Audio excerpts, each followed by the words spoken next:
Apple's taglines for the new Apple TV are "The future of TV is here," and "It's all about apps." Those are probably accurate, but maybe not for the reasons you might think. So, let's talk about hardware. First, the Apple TV comes with a new remote. It's roughly the size of the old one, maybe a little bit larger, and it features a touchpad on the top. I found the remote to be pleasant in the hand, easy to use, light. Apple says it holds charge for several weeks, if not months, on a single charge of the battery. If you're playing games, of course, that time will go down. One issue I did have while using the Apple TV's remote, though, is that the new connection method, done over Bluetooth, wasn't too reliable beyond about 20 feet. My AV setup has my Apple TV behind a relatively thin wooden door about 20 feet away from my remote proper, and my remote continuously loses connection, which can be a little annoying. Reconnects right away, but I still see the notification, and it's a little bothersome.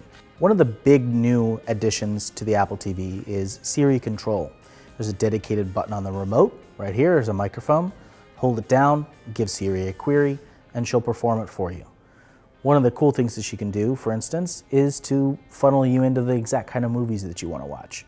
Westerns, new, old, the best ones, the worst ones. She can sort things by ratings one way or the other, for instance. You can also find TV shows, specific episodes of TV shows. Find me the episode of Friends starring Brad Pitt.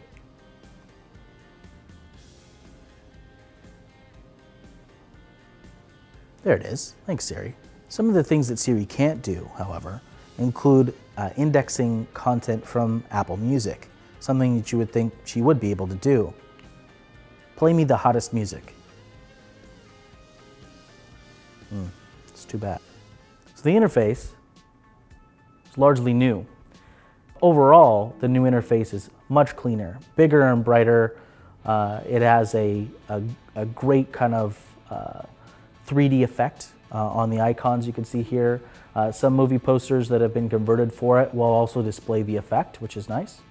Overall, it lends itself to a very pleasant kind of get-around experience. So if we were to go into the detail of a movie page here, you'll see one of the new interesting features of the Apple TV. You'll have a play button here, which you can use to play your movie. If you're logged into a service like Netflix, Hulu, or HBO, you'll see those options right alongside each other in search results for movies. For now, this is only open to people who work directly with Apple or partner with them. So, for instance, you won't see video options here from Funny or Die or BuzzFeed. For a platform that's about the future of TV, it does seem a little short-sighted not to launch with at least one internet-first content creator. The new interface uses the touchpad of the remote, which can feel at once better and a little bit more finicky depending on the scenario. If, for instance, I'm looking to search for something, it pops up with a new on-screen keyboard, which is presented in a linear fashion across the screen, rather than the familiar grid fashion, which you may be familiar with from your current Apple TV. The linear scale of letters and numbers here is largely done to facilitate use of the touchpad, but I actually found it a little bit more janky than just providing me with a grid. If I was able to go up, down, left, and right, for instance, I'd be able to more quickly type a search query or type a password, which is one of the big issues that I had setting up my Apple TV. One of the big new things about the new Apple TV is, of course, that it handles apps. Some of those are games. Here's Beat Sports, for instance. Some of the games, like Beat Sports, use the motion control of the remote, primarily. I found the motion control, if we test it out here a little bit, to be adequate. Other apps like Sketch Party TV utilize an iPhone or iPad as a controller to allow multiple people to play together. Sketch Party especially shows off some of the cool things that you can see happening down the road with Apple developers and Apple hardware providing unique experiences for the living room. If I have a guest over and they download the Photo Remote app without any sort of login, they can also toss an image up to the TV. I've had a lot of fun with this, with family members sitting around the couch, sharing pictures together from trips taken in the past, or funny things that we've come across on the internet. So this communal type of experience, which breaks it out of the traditional, I'm gonna sit here and watch a movie kind of thing.